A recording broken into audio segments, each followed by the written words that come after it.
The third episode of Jujutsu Kaisen Season 3 is set to escalate the stakes like never before. Kenjaku's looming plan, the Culling Game, threatens to transform the entire population of Japan into evolved cursed beings, forcing Yuji, Megumi, and Yuta to confront dangers far beyond ordinary combat. As Master Tengen begins revealing crucial secrets, including the catastrophic consequences if even one participant loses control.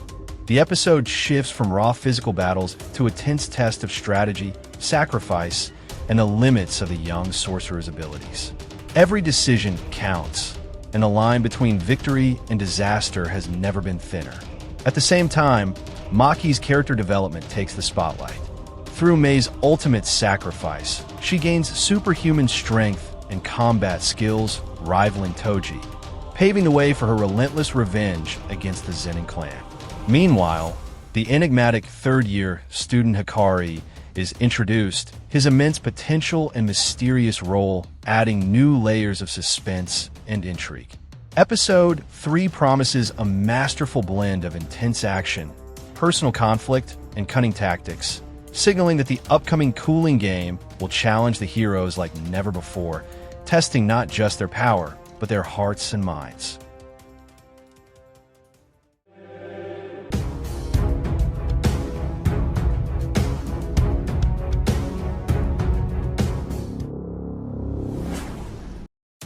Oh yeah, so we can keep interacting and making the anime storytelling world even more fun together. Don't forget to subscribe, hit the like button, and drop your thoughts in the comments to keep the vibe going.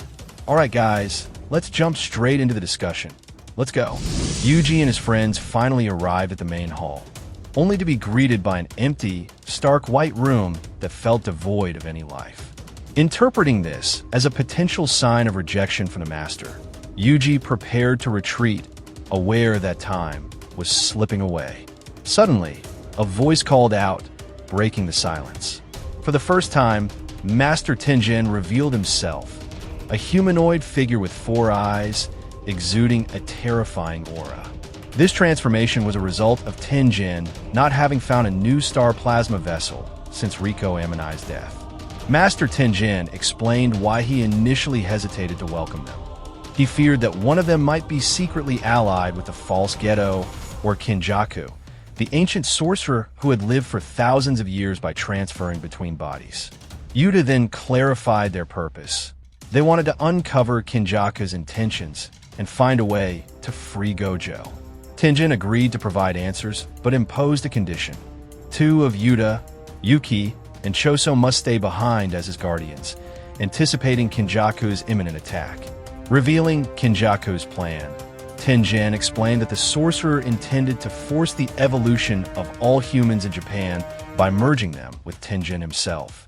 Since the failed attempt to merge with Riko Amanai, Tengen's body had evolved, enabling him to unite with others. His evolved spirit now permeated Japan, and the form they saw was merely a manifestation of his barrier technique. This meant that any human fused with him could become stronger than an ordinary sorcerer. But losing control even once would collapse Tengen's barrier, risking Tokyo's chaos spreading across the world. Yuji and his friends were stunned. Yuki asked why Kenjaku, who had lived over 1,000 years, was only acting now. Tengen explained that while Kenjaku had planned this before, 2 attempts had failed due to the holders of the 6 ice, whose lives Kenjaku had once even tried to take as infants. His strategy shifted. Instead of killing the new 6 ice holders, he waited for the right moment to merge them with Tengen. Complications arose 11 years ago when Riko Amanai was killed by Toji, a human free from cursed energy. This event disrupted Tengen's destiny, corrupted Gedo's ideology into malevolence, and allowed Kenjaku to manipulate Gedo's body to trap Gojo. Kenjaku's upcoming ritual, the Culling Game, would harness participants' cursed energy to transport Japan's population to another realm called Higan, the land of the dead. Even if Kenjaku were killed, the ritual would continue until all participants perished. The only way to save Sumiki, Megumi's older brother, was to participate in the game, earn points, and submit a wish for Sumiki and those refusing to exit safely. Before explaining how to free Gojo, Tengen asked them to decide who would guard him. Choso and Yuki stepped forward, Choso eager to confront Kenjaku, Yuki still weighing the choice. The key to freeing Gojo lay in Tengen's box, the back gate of the prison realm. Only the front gate's owner, Kenjaku, could open it. To liberate Gojo, the gate needed destruction with a weapon capable of neutralizing curse techniques, like Toji's inverted spear or Miguel's black rope. Unfortunately, both had been destroyed. The final alternative involved Kurusu Hana, a sorcerer from 1,000 years ago who could nullify all cursed techniques. She was essential to unlocking the prison realm's back gate, located in Tokyo's eastern colonies. Meanwhile, the Culling Game would unfold across 10 arenas scattered throughout Japan, making their mission increasingly complex and perilous. Japan had been divided into colonies, except for Hokkaido, regarded as sacred land. Each colony was surrounded by a special barrier connected via lines that would transport citizens to Higan. According to Tengen, the ritual would last roughly 2 months. Yuji and his allies then discussed the 8 main rules of the Culling Game with him. Having grasped the rules, they readied themselves.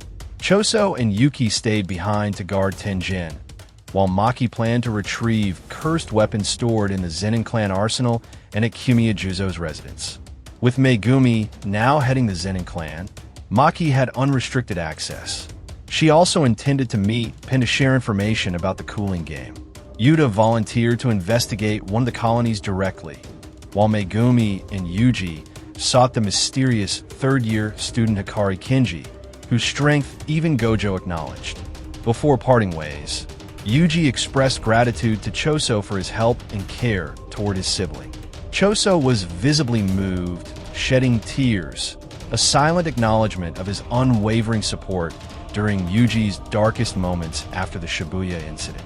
The narrative then shifted to a Culling Game participant, Takaba Fumihiko, a struggling comedian whose career waned as his jokes failed to amuse audiences, leading his manager to urge him to quit.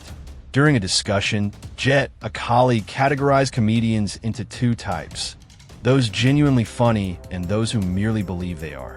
Takaba claimed to be 70% the first type, 30% the second, a ratio reminiscent of Nanami's saying, sparking curiosity about a possible connection to Nanami's technique and his role in the Culling Game. Meanwhile, the story turned to Pen's tragedy. After the Shibuya incident, chaos rippled through many lives. The headmaster, Yaga, faced execution, accused of colluding with Geto, though the primary reason was his dangerous technique. Unlike typical cursed corpses requiring another sorcerer's energy to move, Pen could generate cursed energy independently, enabling Yaga to create an army of cursed corpses autonomously, making him a special-grade sorcerer and an execution target. Yaga had refused to share his method to prevent misuse, though he once used it to help Kuzukabe's sister resurrect her deceased child by embedding the soul into a doll. When Yaga tried to meet her, he was intercepted by high-ranking enforcers led by Gaku Ganji, forcing him to fight alone. Pinned, secretly freed by Kuzukabe, raced to his father. In a brief skirmish, Yaga could only slice Ganji's guitar while Ganji held off the others. Before dying, Yaga revealed the method of creating cursed corpses to Ganji, leaving a lingering curse of guilt. Ganji understood that Yaga held no hatred. He had simply been following orders. Pinned arrived too late to prevent Yaga's death, yet he refrained from attacking Ganji, shedding tears instead. Elsewhere, at the Zenin residence, Maki encountered Naoya, who belittled her as trash for her inability to use cursed techniques, see spirits, and her disfigured face, depriving her of her only advantage. Ignoring his taunts, Maki pressed on toward the clan's weapon storage.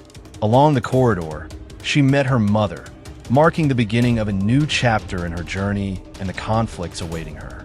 Maki's mother showed little difference from other Zenin clan members. She even scolded Maki harshly, insisting she had never been proud to give birth to her. Yet Maki paid no mind, pressing forward to open the clan's weapon storage. Inside, she was met by her father, Zenin Oji, But the scene shocked her. Mei lay injured on the ground, having tried to help Maki, only to be stopped by Oji himself. To Oji, Maki and Mei were obstacles to his ambition of becoming the clan leader. He had conspired with Naoya and Junichi to eliminate Maki, seeking full control over the Zenin clan and favor with the Jujutsu higher-ups. Conflict was inevitable. Oji unleashed the Falling Flowers technique once wielded by Nobito, now enhanced with a katana that automatically struck targets upon contact with cursed energy. Maki countered with Juzo's cursed weapon, Dragon Bones, which absorbed cursed energy and redirected it through the back edge of the blade. Every swing intensified the battle. Maki managed to slice through Oji's katana and aim for a finishing strike, but suddenly her abdomen was cut. Oji had extended his broken katana, using his technique, securing victory and trapping Maki and Mei. The two were locked in a training room swarming with hundreds of low to mid-grade cursed spirits, all ready to attack.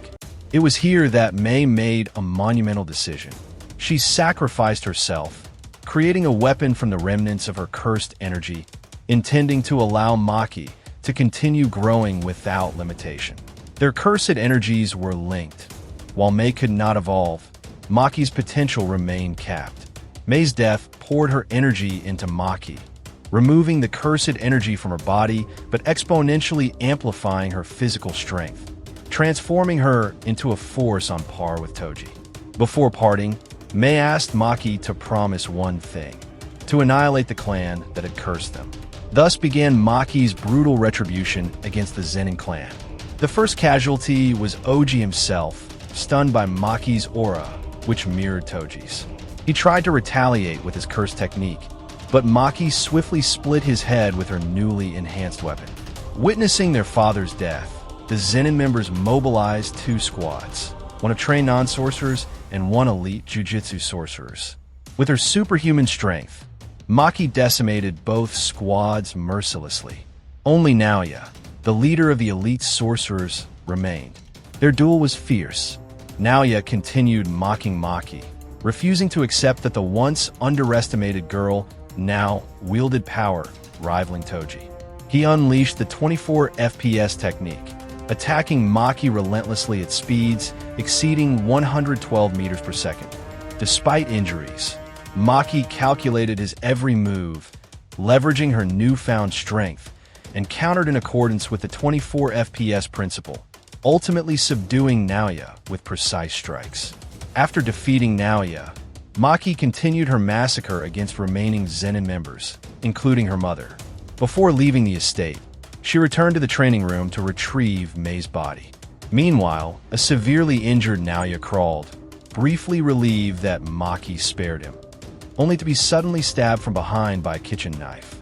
It was Maki's mother, also gravely wounded, intervening to help her children exact final vengeance on the Zenin clan. Afterward, she drew her last breath, closing the dark chapter of the Zenin family. In the silence that followed, Maki imagined another world, one where she and Mei could live free from the humiliation of their relatives. Her mother had once dreamed of the same, a world where she could take pride in the children she bore. With tears and farewells, Maki entrusted Mei's body to Mumu, her sibling's close friend, before resuming the purge of the Zenin clan's remaining members. In the following days, the aftermath of Maki's actions began to ripple outward. The Kamo and Gojo clans moved, petitioning the Jujutsu higher-ups to expel the Zenin clan from the top 3 clans, but the leaders chose to delay their decision. Meanwhile, Megumi and Yuji planned to enlist Hikari's help before entering the Culling Game.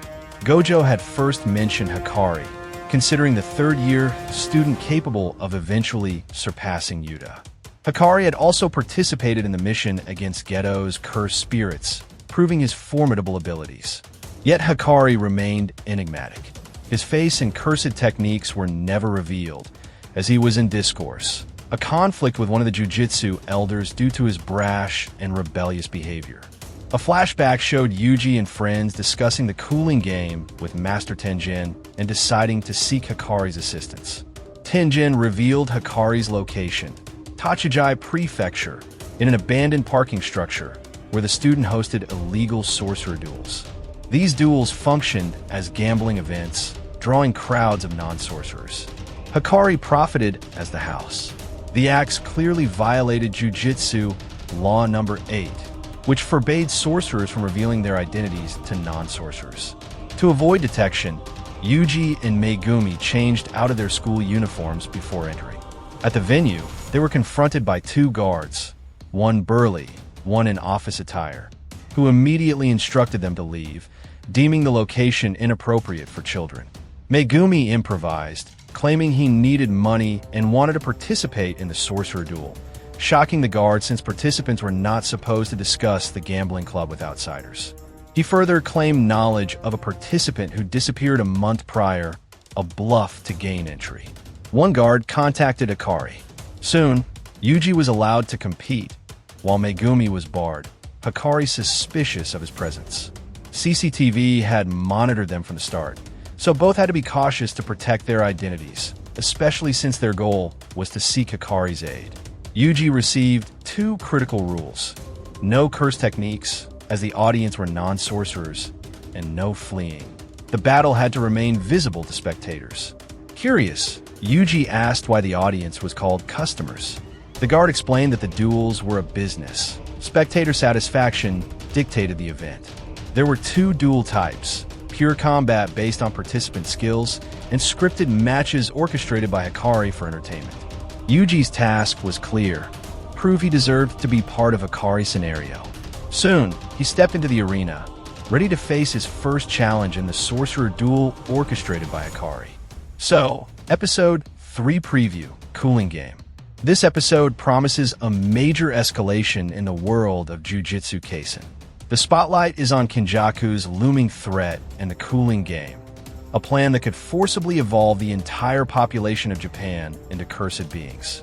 Master Tengen begins revealing his secrets to Yuji, Megumi, and Yuta, including the terrifying consequences if even a single person loses control. The danger isn't just about raw combat. It's a test of strategy, sacrifice, and the limits of a young sorcerer's abilities. Meanwhile, Maki's growth takes center stage. Through Mei's sacrifice, she gains superhuman strength and combat skills comparable to Toji, setting the stage for her revenge against the Zenin clan. At the same time, the mysterious third-year student Hikari is introduced, an enigmatic figure with immense potential, pivotal to facing the Culling Game and adding layers of tension and intrigue. The episode will blend brutal action, personal conflict, and clever tactical battles, signaling that the Culling Game will push Yuji and his friends to their absolute limits. In conclusion, Episode 3 marks the beginning of the major confrontation between the main characters and the deadly system of the Culling Game. Viewers can expect intense battles, shocking sacrifices, newfound powers, and dark secrets gradually coming to light. Get ready for high-stakes strategy, fierce combat, and mysteries that are only beginning to unfold. Thank you so much for sticking with the story till the end. If you have any questions, feel free to write them down in the comments section below. Thanks again for watching, and see you in the next one.